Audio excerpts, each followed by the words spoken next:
Well, welcome. I'm Susie Larson. So glad you joined us today. We have such an important show for you.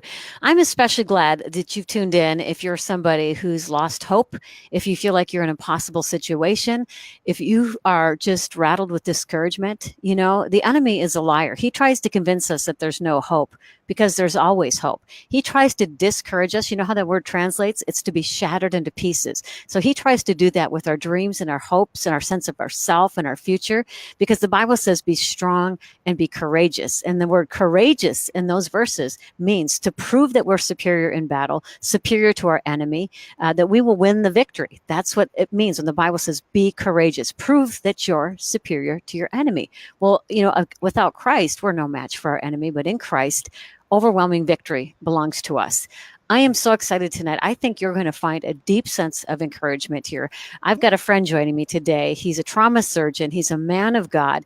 And on the outside, things looked like they were all going well. But on the inside, his world was crumbling. And God met him at his lowest point. In his book, oh my word, I love this book, How to Save a Surgeon, Stories of Impossible Healing. He's so generous. He's offering 10 copies tonight. And I'll tell you how to get those. But this is just one gripping healing story after another. And I love how God rescued him. And now this friend of mine rescued those others. So let me give him a proper introduction and we'll welcome him.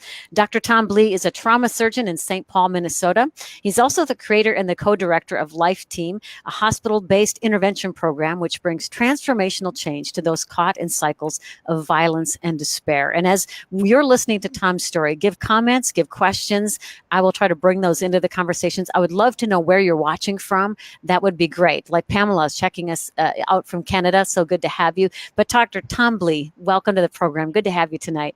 Thanks, Susie. Hello. Looking forward to this conversation. And you're not in your scrubs today. You got that great, beautiful view behind you. And I appreciate you giving us this time. Oh, you're welcome. Thanks. It's good to see you again. And Thanks you. As you as well. So Tom and I met when first time he came in studio when I was radio hosting Live the Promise. And I was so gripped by your story, Dr. Tom, that, we became fast friends after that, but I've never forgotten it. And for the sake of our friends tuning in today, let's start with, you were a successful trauma surgeon. From the outside looking in, you looked perfectly like you had it all together, but you say inside your world was crumbling. Take us to that point of your story. Okay. Yeah, it was 2013, so 5 years ago. Time moves fast. Where I made a change in my career. It was a big change. I was 12 years in a small town as a community surgeon and wanted to teach. And I went into an environment. I didn't have to leave town. There were certain decisions I made, and I went into a teaching environment, inner city, something completely different than what I was used to. And along that same time, though, there was trouble in my marriage, and the trouble had been going for years. I always say that, if you don't have God in the center of your marriage, there's trouble. I mean, even if you do have God in the center of your marriage, marriage is tough. But when it's not there, marriages crumble, people crumble. And that was what was happening, behind the scenes. And the career, though, for me was always what I judged my being on. As long as I was successful as a surgeon in doing these things, I was somewhat untouchable. And in 2013 is when I made the change, but quickly found that I was way over my head, almost from a technical aspect, but from the events I was seeing at the hospital. I mean, in a town of 15,000 where I practice medicine, everybody, what disease processes you're facing and so on. When you go to the inner city to a trauma center and you're seeing major gunshot wounds, stabbings, car accidents 5 times a day, 10 times a day, and this wheel just keeps rolling. I was used to forming relationships with patients, and you don't have time. And even when you try to make relationship, I was so different than my patients. It just the practice I just didn't fit. And so I got to the point where I didn't fit as a surgeon. I didn't fit at home. I didn't fit anywhere. And no matter how hard I tried, the turmoil inside me just kept getting worse and worse and worse, and anxiety, and why can't I fix this? And I have an education, I should be able to think my way out of this, and so on. And it collapsed for many reasons, to the point where I just had to get on my knees and figure out who Jesus was. And that advice came through my sister, who was a spiritual guide to me and a spiritual counselor for years, had been telling me, get to know Jesus. But it got so bad where I had to just get down on my knees and say, all right, I don't have a clue what's going on in my life, but I am miserable. I am miserable.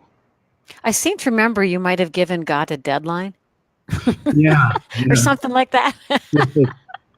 It was so bad from a living situation in my own home, and I was so lost in my medical practice. I had nothing left. And I had called my sister. It was late at night, probably 10:30 at night, and I was in tears, and she knew what the conversation was going to be. I'd have it so many times, and she would just let me vent. And there was a point, all she said was, Tom, you just need to get to know Jesus. And I knew that she was going to say that because I had heard it so many times. And I hung up the phone, and I remember my youngest son, who was there, he was at a friend's house, and my former wife was just plain gone. And I was sitting in this room, and it was so dead silent. And I said, I don't have any other choice. And I got on my knees, and I literally just said, I don't know who you are. I don't even know if you exist.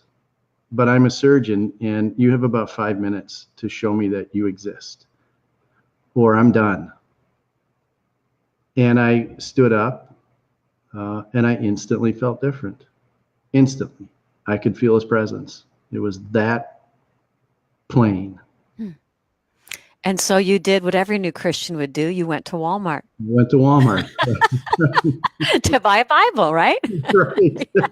And that's become a running theme in my story. When you live in a small town and your life is radically changed and you don't know what to do, you go to Walmart because that's the only thing that's open. And it was probably 10:30, 10:45 at night. I just didn't know what to do. There was a tugging, get out of this house, go do something. I went to Walmart and I walked in, and this was March 1st of 2014.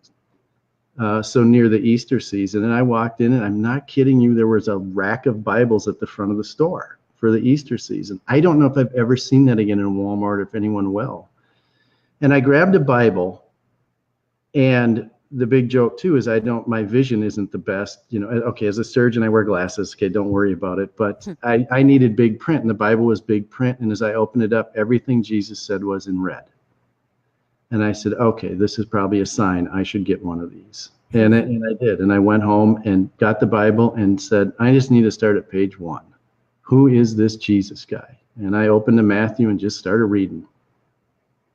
And he became real to you, and he started to just sort of not unravel, but maybe that's part of it, but kind of untangle the layers in your soul. And he affirmed his love for you and compelled you to trust him. And you lay it out so well in the book that, as with any new believer, it's up, it's down, it's forward, it's back. It's an illusion to think once I'm saved, it's all smooth sailing. And I don't know where that message came from. But for you, Dr. Tom, things actually got worse before they got better. So here you're new in the faith. You're starting to develop a passion for the things of God. And then things got worse. I mean, your faith seems like it was radically tested very early on in your journey. Let's talk about that.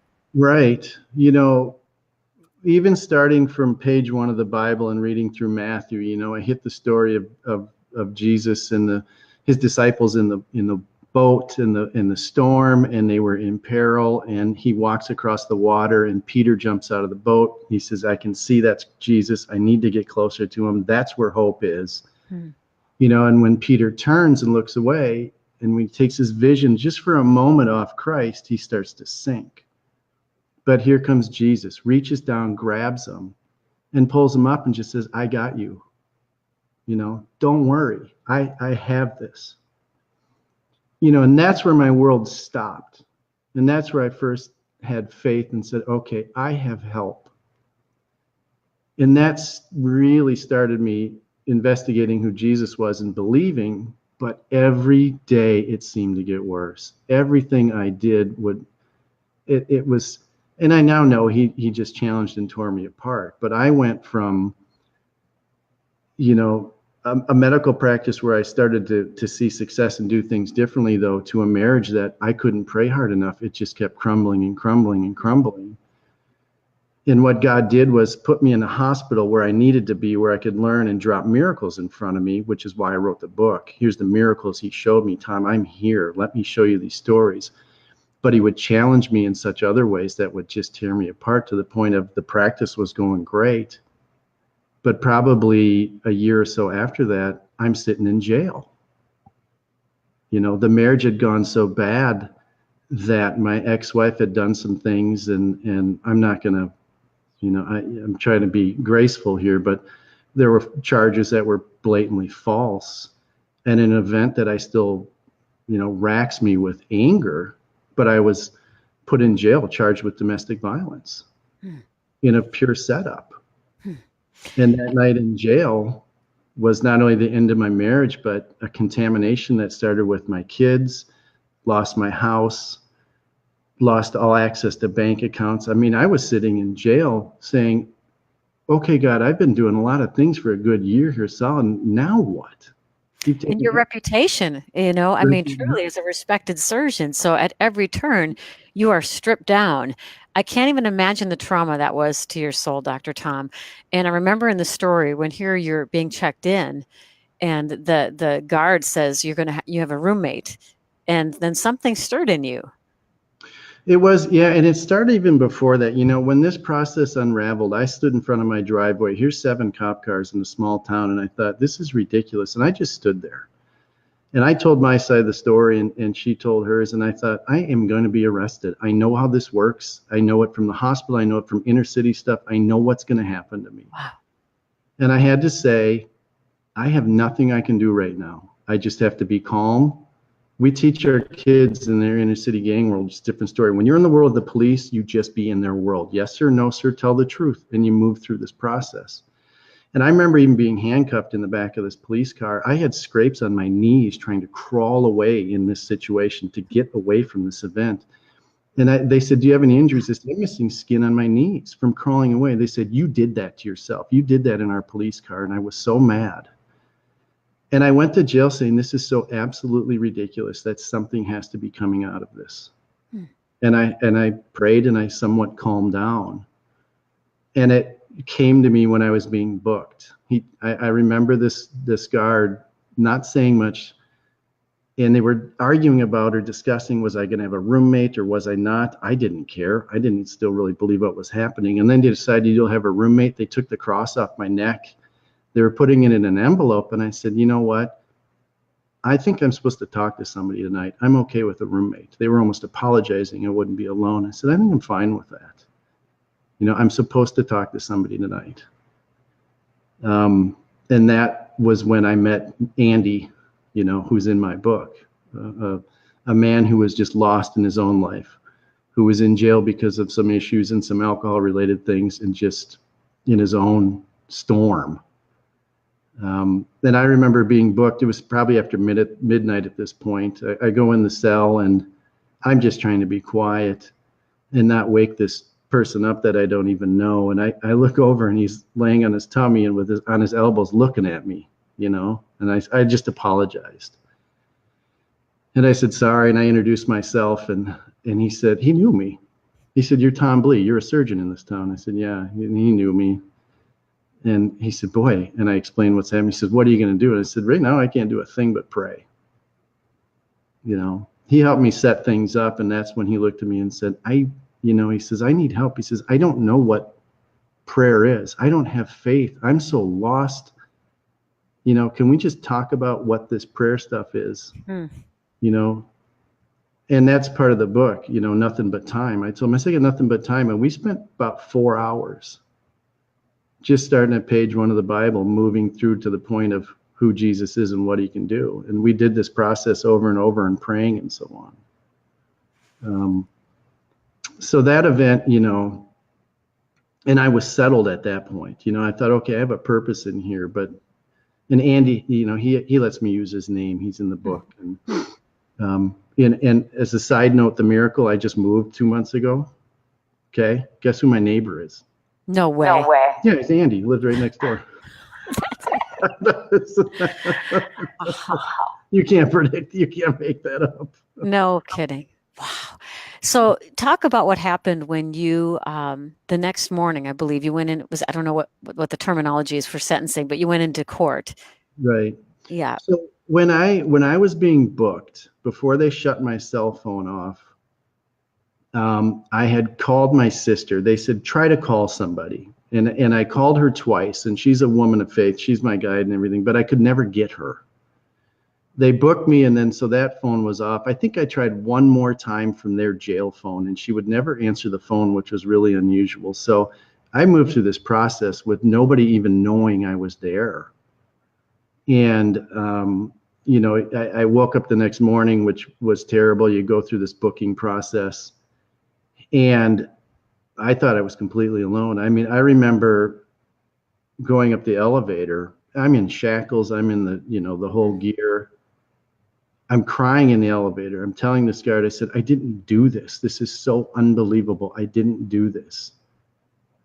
And how many times they must hear that, And as they open this door into the courtroom, there I look, and there's my sister. And there's my friend John Turnipseed, who's an important part of my book, and his assistant Julie.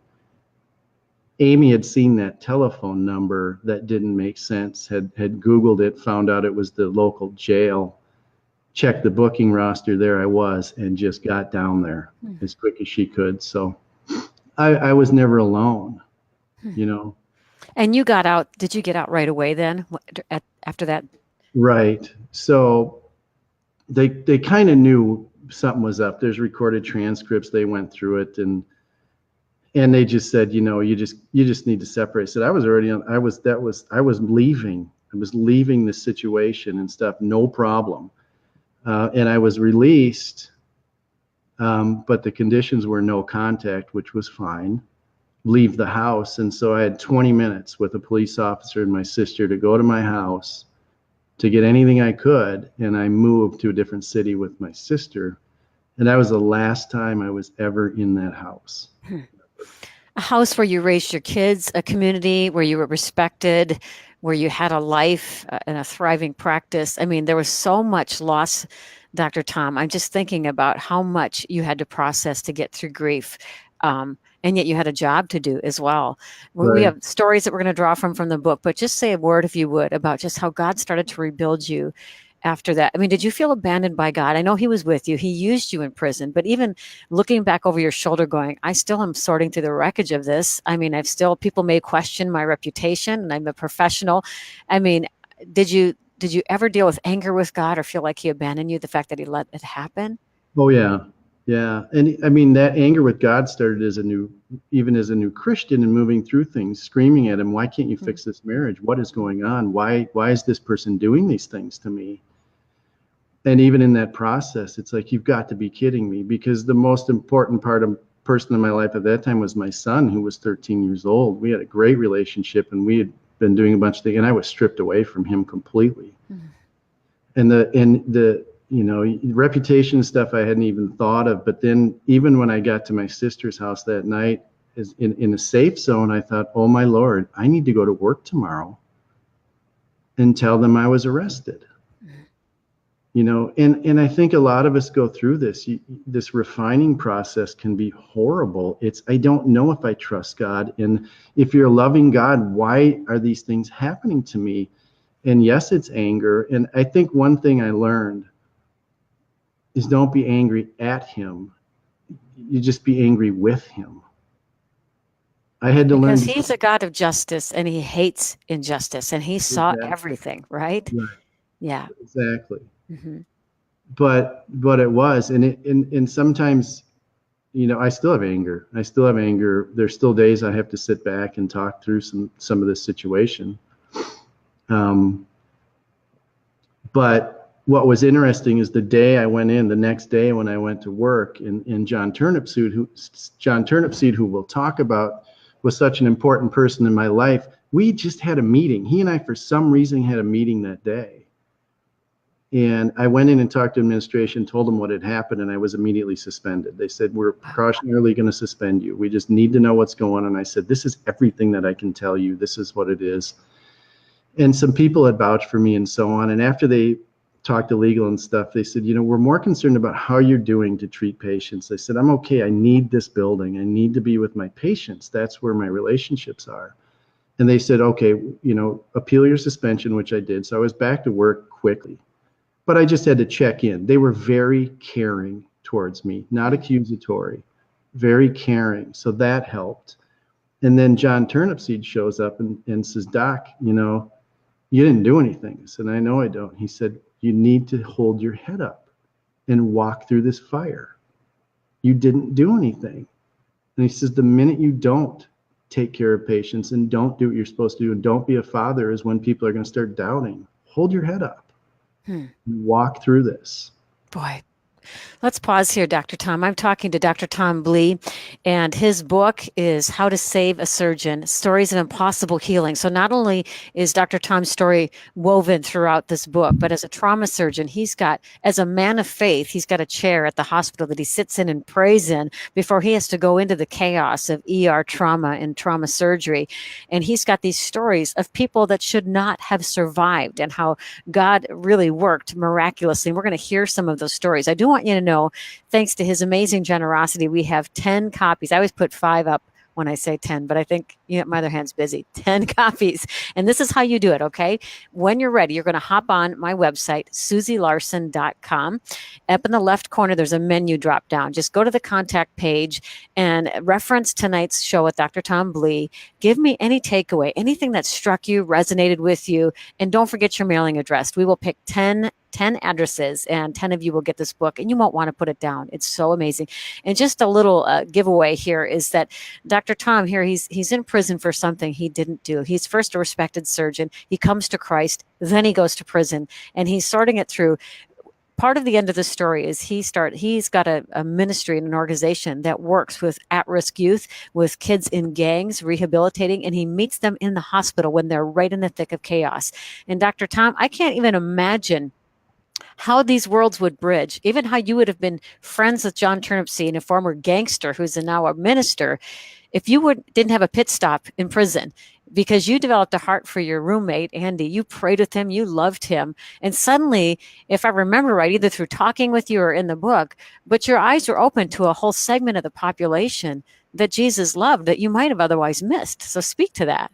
Right. And I think that's what's hard to explain about a faith walk. It's so confusing, and you have to be patient until it unravels till you can understand, right? So when I first got to know Jesus and said, okay, I'm all in. I'm ready to do what you want and to listen and to do my darndest, it began at the hospital.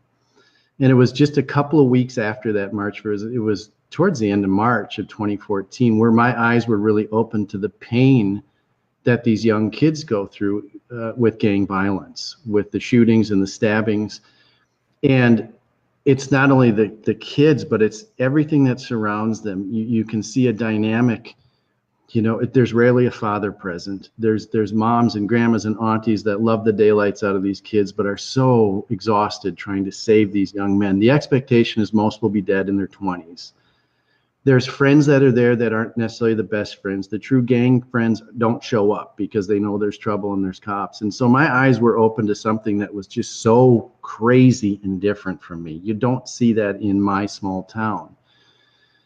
And I prayed about it and I said, this is really touching me. If I'm supposed to do something, you need to let me know. And there was an event in the hospital where for some reason we had 2 young men room to room that were involved in violence, but as they were trying to heal, everything was so interrupted by the families and the chaos and the circus that it shut down a hallway on our trauma floor. And a nurse came up to me and said, you need to fix this. And I said, why me? And she said, because you're standing here. And that's where I was praying. I said, okay, God, give me the strength. And I walked down the hall and talked to the first family, and it was nothing. It was a thunk. Because they're just looking at me like, who are you? You don't know any of our trials and tribulations. And I went to the next room and it was even worse. And that's when I went home thinking, okay, my eyes are open. This is bothering me. If I'm supposed to do something, you need to lead me into this. And my sister called a day or two later and said, you need to listen to this guy on the radio, this John Turnipseed. And it was your former radio station, KTIS, where he was being interviewed. And I podcasted at 12:30 at night and listened to the story of a man who's now 60 years old, who at age 6 came up from Selma, Alabama, and into Minneapolis, where his father was gone in alcohol, and John has 6 brothers, and he had to raise his brothers, but unfathered, he became a gangster. to the point of being head of the worst gang in the history of Minnesota, the Rolling 30s Bloods in southern Minneapolis. His gang was so big in the 90s, Minneapolis was called Murderapolis. His gang was so big that they called in the National Guard to break it up. But the man had been changed, completely transformed 20 years prior to this, that now he was the change in his neighborhood. Crack Alley was now Urban Ventures. When he was not fathering his own children, he was running a fathering center of over 2,000 men a year. And I found out how to connect with him. I emailed him and I said, John, I'm a trauma surgeon. I have a problem. I've got these kids that we pull out of the fire. We can't bring them into the light. So I need you in my hospital. And it was a couple days later, one of his representatives called and said he wants to meet. And we sat down at dinner and had this very conversation. And he said, I get 100 requests a year at least to do something. He said, this is the right thing to do. How do we make this work? I said, these kids need a shot at life. We have end of life at a hospital. We have hospice. We have palliative care. I said, we need a life team for these kids. And that's what we started and that's what we designed. And so as we built life teams, I had to go to John's world. I had to go to the inner city. I went and started attending his fathering classes. I went and just started meeting with these kids and these families. And I just learned what was happening in the inner city. And over months and months of doing this, could see the situation differently, but could approach it with a new tool set.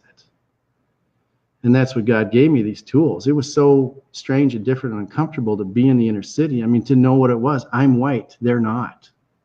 I feel different, they don't. It was just a different, but I had to learn all those things. And the reality is I'm learning this over the months, and as we're working with kids and having success, I would go home to utter pain and emptiness, to no marriage, to dead silence, and to aggression that was happening to me from my former wife that I couldn't take.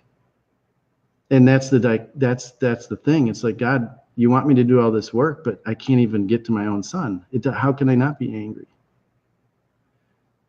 And when you try to explain that process to people don't want to sign up for that. Boy, God radically transformed you and you do these great things, but he just crushed you in your, but he didn't. He's like, you need to see you need to see the truth in your patients, but you need to see the truth of your home, Tom. I was never there. You two struggled and it's breaking down, but I'll get you out of this and we'll get it out of a way that maybe at some point I can reconcile with her, not even reconcile. 3 days after I was in jail, I sat at my sister's house and I was reading about forgiveness, and I had to forgive her. And I prayed to God. I said, I forgive her. I don't know what that means, but I have to work on that. And I'm still working on that, but. In scripture, it talks about when you tend to the needs of the broken and to the voiceless and to the hurting, and you set captives free and you give voice to the voiceless and you feed the poor, then your recovery will spring speedily forth. And that's I kind of botched that paraphrase, but truly, when we tend to the things that are on God's heart, he tends to the things that are on our heart. It just is what's true. And here you are, Dr. Tom, with a broken heart. You miss your son. You were set up. I mean, you went through the humiliation of prison, even though God has used it and redeemed it. You're reaching out to these gang kids who come through your hospital. They're shot up and stabbed, and you're reaching out. Sometimes they shut you right down. Other times you find an open door, you and John Turnipseed, while you're waiting for your own breakthrough. We're going to get to some of these stories in the book, but talk for just a moment about how God has affirmed that he's enough. He's there with you. This is a process, and you're going to get through it together. Yeah, if I took everything on my list that I thought was bad or was a terribly, an event orchestrated that was terrible. And so, okay, let's just look at jail. When I started working with these inner city kids, one thing that I noticed is that there were a lot of white kids showing up in my hospital. Okay, now, and I use these terms, I don't want to be offensive, but this is how we talk and the kids talk, right? So I started following these kids, and I'm like, why are you in these neighborhoods? Well, they're in buying drugs. Heroin and meth and all these things from inner city areas. They can get drugs everywhere else, but that's where they get, right? So I followed that trail back Where are these kids coming from? Then I'm moving out to the suburbs and seeing where these kids are living and their families. And I followed that trail all the way back to my own hometown, my tiny town of Red Wing, Minnesota. And then because I knew a lot of the gang stuff, I knew the gangs that were pumping drugs into my own town. Okay. Then I started seeing the pain of these heroin addicted kids and the deaths that were happening. And I had to meet them in a place where they would talk to me. In the hospital, when a young man or woman has faced death, they're ready to talk. In my own town, when they're in jail, they're ready to talk. I had a jail experience. I knew how to get in. I knew the language. I knew how to talk to him. If I could visit a young man and put money on his card, the card system, I'd talk to him and say, you know what, if you don't want to talk, it's okay. I'll put some money on your books. If they have money in their books, they can get snacks, they can get food and do stuff. Just that term, they knew I was different. You know, so those are the affirmations. Boy, God, this stuff you're putting me through, that list of what I thought were just doom and gloom, he's redeemed every one of them. I can go to jail in a different way because I know the system. I'm a better father now because I had to go to the inner city to fathering classes and learn what the basics of fathering was. I have a better relationship now because I had to tear apart why my marriage failed and learn what it means to be a husband and to be in a relationship. I'm a better doctor now because I've realized that it's not only the kids that are hurting, the inner city kids, but when I turn to how doctors are trained, why do we miss this as physicians? One of my biggest part of my ministries now is my residents and my medical students. What do you guys need to see? So they come in and work with these families and patients. They come and do volunteer work and so on, you know, and that list goes on and on and on. Well, I got to say, Dr. Tom, though, you are a humble man of God. You're a humble man of God, that you would lean in, that you would submit yourself, that you would go to these fathering classes. I mean, as Christ followers, we have no other option, but you could choose pride, you could choose arrogance, you could rage, you could live a high and mighty bitter man, but you've been broken and you've bowed even lower. And I just finished reading a book by Dr. Alicia Britt Cole is her name, and the book is titled Anonymous. And she says in the book, submission-based authority is learned in the wilderness experiences, where, like Jesus, in the hidden places where you learn to bow before the Lord, whether people are watching or not, where you're submitting to God, saying he gets to decide. And when we learn that in the wilderness, when we emerge and are given power and influence again, we can steward it. But she said, position-based authority without submission. So if you own a position, but you're not submitted to God, she says, that is virtually impossible for that power not to go to the person's head, where their influence can be virtually heartbreaking because it becomes all about them. And I think when I watch what happened with you and that you've come through, you are really one of the most humble guys I know. And yet you're a brilliant trauma surgeon, but you're constantly wanting to lean into the things of God. And as you do, you're identified with the broken pieces of society, and God is using you to build them back up. And I know your story's not over yet. And I know that there's parts of your heart that are still broken, but I just applaud you for the way you've submitted yourself to God, because I think he uses you way more than you even know. Yeah, you're right, and thank you, and you're right. You're always right. What did you say? No, I'm just kidding. Yeah. And I think I try to say that in my book because I was in that position-based authority for so long in my life, and I don't know. And there were times I used it and abused it, and I didn't know what it meant. I couldn't define it in that way. But there was times it's like, why? I'm a doctor. Why are you questioning me? You know, that's become kind of a sarcastic joke now.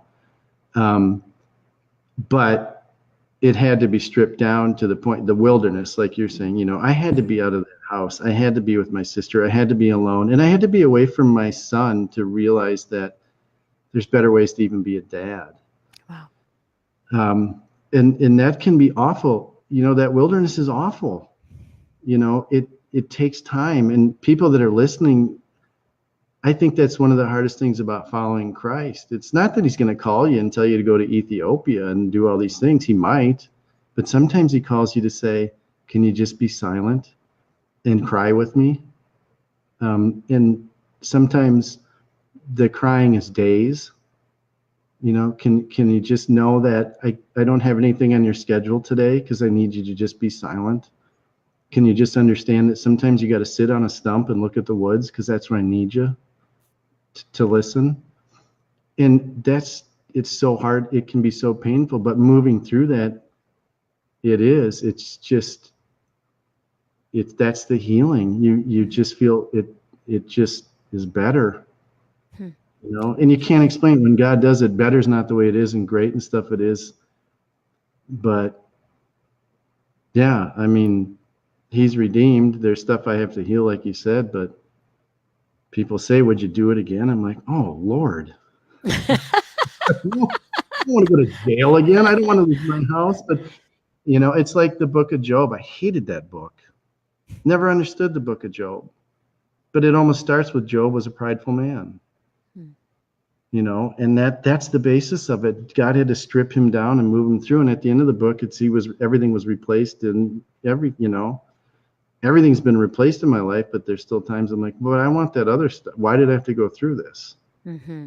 Mm-hmm. Right. And I would imagine recovery and healing and even grief would come in waves. And I think when God is stirring you up and getting you ready for a next place, he allows that other layer of hurt to surface. It's been the case, at least in my life, so that he can attend to those things. And just friends who are watching tonight, you might need to hear this, that right now, if I know Dr. Tom, and I can see a little bit of the fatigue on his face. He's in what they call trauma season. So gang activity is heavy between Memorial Day and Labor Day. And so your team is feeling it. And you're saying you're watching children die. You're watching so much trauma, and you have to live in that and react and make these life and death choices. But I want to ask people to be praying for you and remembering you in this season, because you have to be wired a certain way to handle this kind of stuff, Right. And some of us are wired tired. I learned that from one of your shows. Mm-hmm. We can be on and you get home and it's fatigue, and our families pay for it. But Mm-hmm. it's been a tough year. It's been, you and I were talking before the show. I mean, we've had a string of pediatric deaths here, and we've had some other things that happen, and my crews are worn out. Hmm. I sat down with a young man that is moving away from the gangs, and he's a great kid. And I looked at him and I said, you need to tell your buddies we're tired. You need to tell your buddies to stop. There was a high-profile shooting that happened a few months ago. We knew retaliations. We were trying to stop this, and he was not connected, but he was very, very close. And I said, please, go tell them to just knock it off. We're tired. Hmm. And he looked at me and he said, Dr. Tom, I'm tired. He said, it's getting so crazy out here. He said, I just want to go play basketball down the street, and somebody will shoot me. It's getting so bad it's not gang related. People are just shooting people to shoot people. Everyone is mad and angry. And he says, we're tired too. Hmm. If there was ever a time that we needed a revival, Dr. Tom, it's now. I mean, this is a time.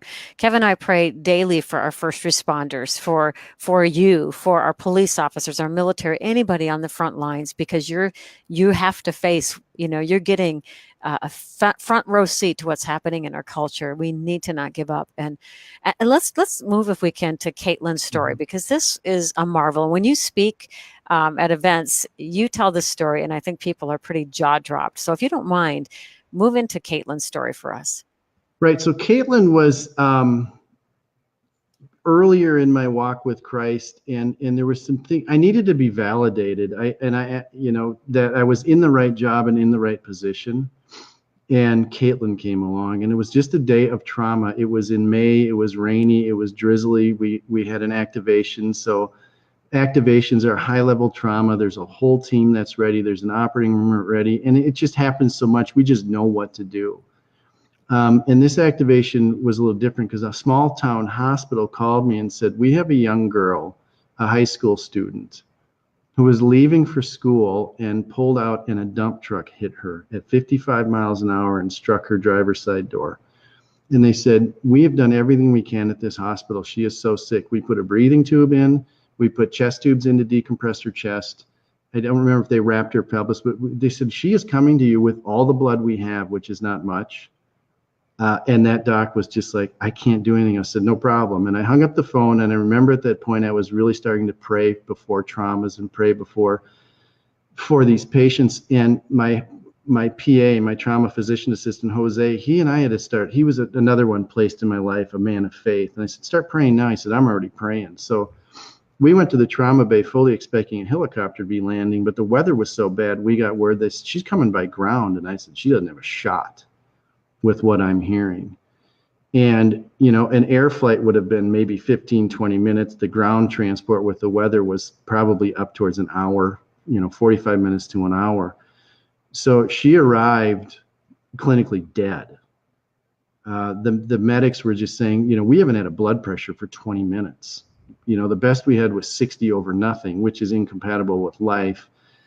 And when you look at mechanisms of injury, if somebody is shot or stabbed and loses vitals in front of you, you have a shot at saving them. If somebody is hit and crushed, survival is it's less than 0.5%, if even. So we have blunt trauma. Somebody who's really clinically dead for 20 minutes.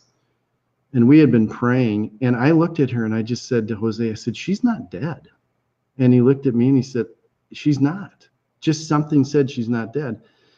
And they looked at me because as the leader of the surgeon said, what do you want to do? I said, we need to start CPR. Put the machine. There's a machine that we use to do CPR. And they're like, you're kidding me. I said, no, she's not dead. I said, just start going. Start CPR and just do what we do. And they did immediately, my team. CPR is started.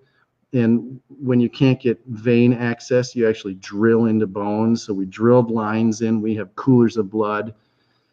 And I had an ultrasound, and I knew her belly was full of blood, and we had CPR. I said, get lines, get blood, and let's fly. And we ran up to the operating room. And when we came up to the operating room, I still remember my anesthesiologist, and he and I still talk about this.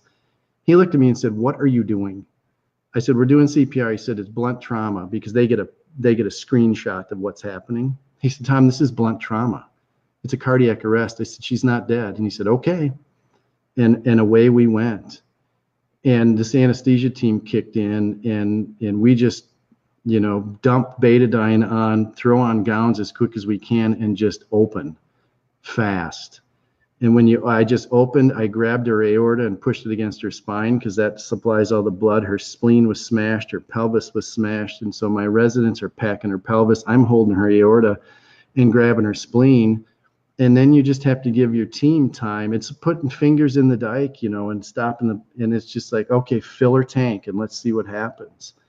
And I remember that was the longest time I've had in a long time in the operating room, but it was probably 60 seconds. They can fire in 7-8 units of blood in a minute. So a minute probably passed. It felt like an eternity. And I was just like, God, this one is all you. I got nothing. And we still had CPR going. Blood is splashing all over from this young woman. And anesthesia said, her tank's full. And I said, stop CPR. We just have to see if we can feel a heartbeat. And for heaven's sake, we stopped that. And I could feel her heart. My hand was on her diaphragm. I could feel her heart beating. And I could feel her aorta fill up. And I said, guys, she's here. And we put the spleen in the bucket in a matter of minutes, packed her pelvis, did what we needed to do, and then temporarily closed her and brought her to the ICU. We had a patient that was alive, but you don't know what's happening headwise and things. And so she ended up with a couple of different operations. A washout that night because she was still bleeding. We closed her belly a couple of days later, but we never had an assessment of her head. But what was interesting with Caitlin was when I left that operating room, not even knowing what was happening, before I left, the nurse handed me a cup because we give belongings to patients' families. And in the cup was one thing. It was a cross on a necklace. And I remember walking. I had to go to the locker room first. I was so full of blood. I had to change my scrubs. I wrung my shoes out, if you can imagine, twisting and threw my socks in the garbage. And I turned, and that cup was sitting on a bench in the locker room. And I'm thinking, I have to look like a fool right now. I'm half dressed. I'm full of blood. But there's the cross. It was the same thing that was taken off my neck the night I was in jail. And it was a point where I really realized, okay, you're here. So you need to take this patient. And you need to take this discussion I'm supposed to have with this family out of my hands because I can't do it. And I walked down the hallway, and it's a long hallway, just silent. And I walked in the room, and I didn't even know how to start. And all I could do is I literally just blurted out. I said, she's alive. And sometimes that's what families want to know first. Is my loved one dead or alive? And I just said, she's alive. And her dad, Troy, and her grandma, Marlene, who have become dear friends of mine, just broke out in praise. Thank God, we've been praying. And I thought, wow, I have people of faith here. And they didn't even want to know what happened in that room. Where is she? When can we see her? And I said, but here's the cross. And her grandmother, Marlene, broke out in tears and said, oh my God, that's diamonds from my grandmother, great grandmother. You know, this was a gift for her graduation. She's 3 weeks shy of graduating. And they said she found out about it. She was bugging us. We gave her that cross for Christmas kind of by accident. And it survived the whole event. It survived her being hit by a dump truck. It survived the whole trauma resuscitation, CPR, lines in her neck. It survived everything. And it communicated to Grandma. And Grandma said, she's going to be fine. She's going to be just fine. And Dr. Tom, her injuries were substantial. She ended up having some, I think, if I remember, swelling on the brain. She maybe didn't wake up for a couple of days. Yep. Her pelvis didn't it need to basically be rebuilt or kind of put back together? So even from that point on, she had quite recovery on her hands, but still there was a miraculous nature to it because there were parts of her that should have been destroyed that weren't. So bring us to her point of that she recovered. I mean, right. So she went through a couple of operations and second looks and a pelvic fixation. They put a big cage on her pelvis to stabilize that. And then when surgery was done, is now the point. We knew she had bleeding on her brain and so on, but when surgery was done, now we could wake her up. Now we could remove all the medications and so on. And when we did, it took her days to wake up. But there was never, you would go there every day. I would check in, and Jose was like, she's gonna be fine, and Grandma's like, she's gonna be just fine, you know. And one day I finally went in. I think I was gone for the weekend. It was probably 9 days after her injury. And it was one of those moments where I'm like, enough. This is nonsense. This woman should be awake, this young woman. And I went up to her ear and I literally screamed her and I said, Caitlin, I said, wake up. And I'm telling you, she started wiggling and opening her eyes and stuff. And as soon as she opened her eyes, then Grandma kicked in. I was second fiddle, pushed me out of the way, and she jumped in, you know, and she's talking to Caitlin, and Caitlin listened to Grandma, and Caitlin was awake. You know, and we couldn't believe it. But okay, an awake young lady is one thing, but what's the rehab? Is she going to walk and all of these things? She moved out of the intensive care unit probably a day or two later, came up to our trauma floor, and all plans were to put her in a rehab institution and you know, let her rebuild. When I saw her up on my trauma floor a couple days later, she was glowing. She just looked great. She looked at peace. And she flew through recovery to the point of being discharged in a wheelchair with her grandmother. And 3 weeks later, she rolled across her stage and graduated from high school. She had her gown on, and under the gown was a T-shirt that said, I'm tougher than a dump truck. That is such an amazing story. Yeah. Wow. Wow. Thank you for the way you put yourself in harm's way. I mean, you really do, Dr. Tom, to take care of these dear patients. I mean, people that others might give up on. And friends watching today, I love this, grandma's rock. That's so true. But aren't you so grateful to have doctors that are humble, God-fearing people, that they're praying people?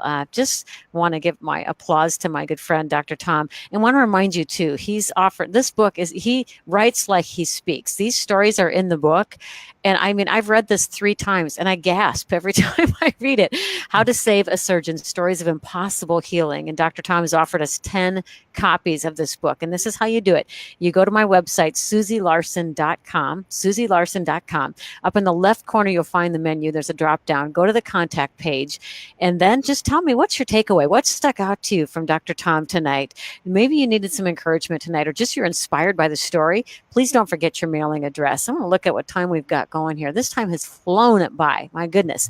If you have another story before we wrap up, I'm going to also ask you to close with a word of encouragement to people who are watching tonight that are just in the valley thinking there's no hope. You've been there and you know there's always reason for hope. But maybe you've got another story for us that you can share. Yeah. I mean, pick one, right? Right. Yeah. And you know what? And that's the thing. It's pick one. When my eyes were open to the miracles, and maybe that's some of the story. When my eyes were open to the miracles, you really see how much they happen every day and how much prayer is starting to happen and wake up and so on. There's stories in the book that are special because we still stay in contact. And I think one of the biggest ones is Teo's was our initial one, but I think I want to talk about Brad, because Brad in the book, Brad was hit by a train. Okay. And when I did my book signing, I had all the people in the book there and they met each other. And Brad is this former gang member with Mexican mafia, with the gangs that are being talked about at the presidential level. He wasn't with MS-13 and things, but with this. Okay. That's how bad this guy was. And it took a train crash to change his life. And when he met Caitlin, he's like, you only got hit by a dump truck. I got hit by a train, And Brad was so messed up, so banged up. Brad had been out of prison. He goes to North Dakota to turn his life around. And at 36 years old, is kind of screwing around on a weekend. He had a good job, but he has a four-wheeler accident. He breaks his leg in a four-wheeler accident. And because he's an uninsured felon and doesn't have money, the only way he can make money, he's got to do another deal. He goes to California, gets a whole bunch of methamphetamine, and is going to make one sale to pay these medical bills. Well, it doesn't go right. He gets pulled over for a car license or something. He's in a crutch because he had, this accident, and he's got bags of meth all over the place, and he's trying to hide one, and on it goes. Eventually he's running away from the police in his crutches, and the police dog, they're walking after him, and they arrest him again. He does 4 years time, and he ends up back in North Dakota. The same people that said, we want to help you, come back. We will do this again for you. And they give him another job, give him another try, and he's really straightened out. And he happens to be coming home from dinner one night. There's a train coming very slowly. There's a dog in front of him that switches the track from a sensor of some sort. So the train ends up coming to Brad's track. When the train switched tracks, it trapped his ankle. So he's pinned watching a train come at him, and he leaned back as much as he could, leaned back so hard he fractured his leg, and the train just unzips his abdomen, and he's eviscerated. And this town in North Dakota, small town, did an amazing job, put him back together, kept him alive, and transferred him to us 3 days later. I got called up to the operating room because he was transferred for a pelvic fracture, but when they went in to fix his pelvis, he was leaking stool, the intestinal contents all over. Hookups had broken down, and that's what happens. And I had, reconstruct intestinal stuff, pelvis, and Brad was such a mess. He went through 50 to 60 operations over months with us.